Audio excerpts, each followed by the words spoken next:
guys, how you doing? It's Henry. Mowers and blowers. Good morning.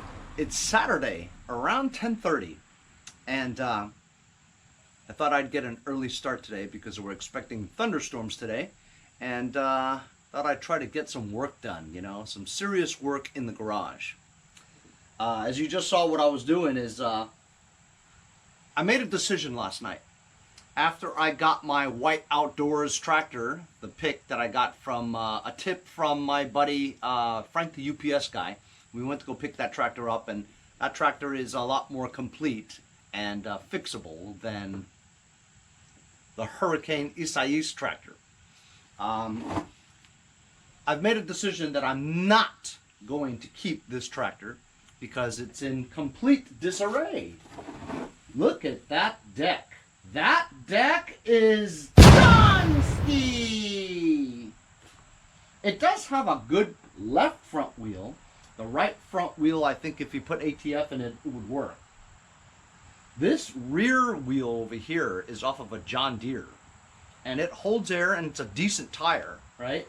However, if you guys know, the MTD tractors, the rear transmission axle, has its own oddly shaped, almost rectangular shaped transaxle end, so that only MTD rear wheels fit on the rear MTD transmission. It has a molded rectangular thing, and it acts as a keyway, and it matches with a MTD wheel that has a rectangular shaped hub that goes on there. So even if I did get this tractor going, I don't have another rear MTD wheel, which means that it wouldn't move because you would have to make your own keyway or something. That John Deere wheels would fit like a Murray or a Craftsman, but MTD wheels only fit MTD axles. Even the fronts, they're super narrow too. The hole is a lot smaller. So MTD front wheels would not fit on a John Deere wheel.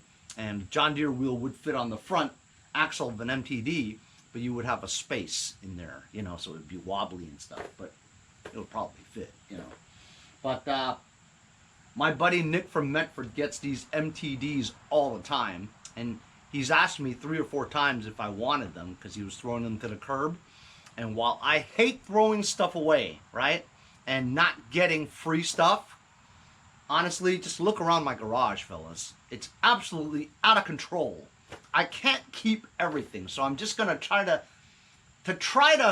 dig deep down inside me and say, I'm gonna let go. I'm gonna purge it. You know, I can't be like those hoarders. You guys ever see that show on TV, Hoarders?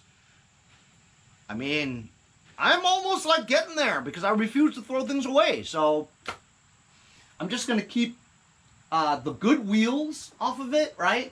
Stuff that I think that ATF would fix, a slow leak. That seat is a good seat because it's made out of rubber. I've actually never seen one of those seats, you know, like the Murrays. They have rubber seats and they almost never go bad. They always last forever. So I think I'm going to put this seat on the white outdoors because they're both MTD. It should fit, you know what I mean? Easily. While I am a little concerned about my garbage men not taking a full tractor, because every time they've taken tractors, it's either from scrappers who take them or the garbage men. But the garbage men will take my tractor because it's basically just a frame, you know? And even though I'm not going to keep most of it, I'm going to probably disassemble it completely so it's easy for them to pick it up and throw it into the garbage truck, you know? While I do know of people, like my friend Brian locally here, who has dumped tractors whole, and they do take them. I don't know how they do it. I guess the driver's got to come out and help the guy that's putting the garbage in there and lift one side of it together onto the ledge and then pick it up and throw it in there. But that's a lot of work and they could hurt themselves, you know? So I do think about that, you know? So what I'm going to do today is, I know it's not very glamorous, but unfortunately, I have to do these things, right? I have to take a day and just like completely dismantle this tractor and kind of clean up my garage a little bit because I literally have no place to work, you know? So, you know, these are problems that I have.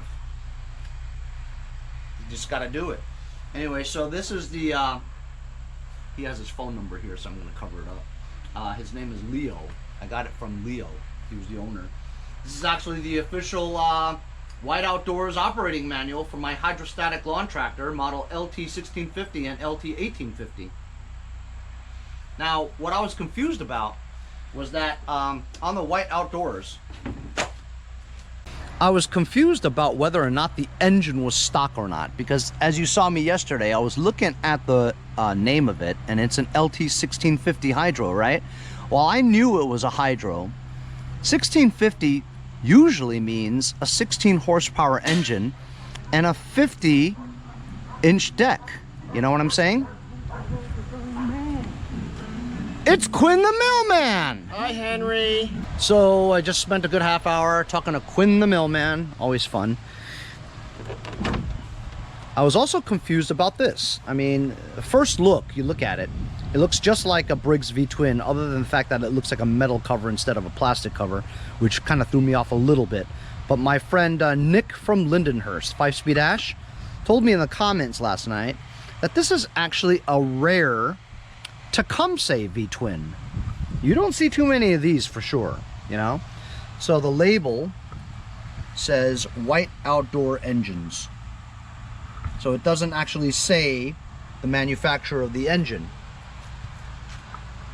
But after I looked on the internet and after 5-Speed Ash told me, it is in fact a Tecumseh 18 horsepower V-twin, which is pretty rare because you don't find too many of them. However, I looked on eBay and the parts didn't seem like it was too overly expensive. But anyway, I'm gonna get to it now. Enough talking. I won't be able to do anything with this today because I really need to get going and start taking this engine off. And now you know what I was doing in the beginning. It's making a stand for the engine. So I'm going to slowly just put you on time lapse and rip this whole thing apart, starting with taking off the engine and putting it on that base over here and putting the engine somewhere for later use. And I gotta try to clear out some of this garage space so I'll be able to work, you know. I hardly have any space to move.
So it took me a while, not gonna lie. I was determined to get like every bolt out of there, you know. So this deck is done ski. Check out the Quadra blade, almost like the Hondas. Kind of cool. I don't think I've ever seen this before. I'll probably remove the blades, see if I can salvage them, and the anti-scalping wheels. And chuck in the hood. I might keep the front end for a while. Front dash is off, gas tank, rods, steering column, double stack pulley, steering wheel, idler pulleys, tensioner arms, springs, other pulleys, shifter handle, height adjustment, battery core, shifter plate. There's a transmission. It does work. Tried it. I'll probably keep that for a while too. List it. See if anybody wants it. If not, I'm going to chuck in it. So I'm not going to chuck all this stuff all at once, you know, because it overwhelms the garbage guys. So I'll just throw the frame out first. This is a lot easier to throw into the garbage truck than if you didn't have it like that. Wheels I'll keep. I don't know why. I've got like a million wheels, but you always end up needing them, you know. So that's it. I've had enough. I have had enough fun for the day. And once I slowly get rid of all that stuff, you know, I still have 2 engines to fix, right? I have that 13.5 flathead that I still need to fix. I have that single overhead valve one that I need to put a connecting rod and a couple push rods in there to get that going. So I think in actuality, 1, 2, 3, I think I might have 4 extra engines at the end of this month or so, you know, if I ever get to it, you know. And then of course we have the white outdoors that I picked up yesterday that apparently just needs a solenoid. I mean, at least that's what, from the information the guy was telling me. But it is very cool though that it's a Tecumseh V-twin, 18 horsepower. And this lawn tractor actually looks complete, you know, may clean up pretty well. And it's funny because remember I had that poll onto what to paint my Franken tractors, right? And one of the choices was white and white outdoors. Now I got myself a sort of a white lawn tractor, you know. But I think this might clean up pretty well, and we'll get to this when I've settled down the mess in my garage. But thanks a lot for joining me on today's episode, fellas. We'll see you guys next time on Mowers and Blowers.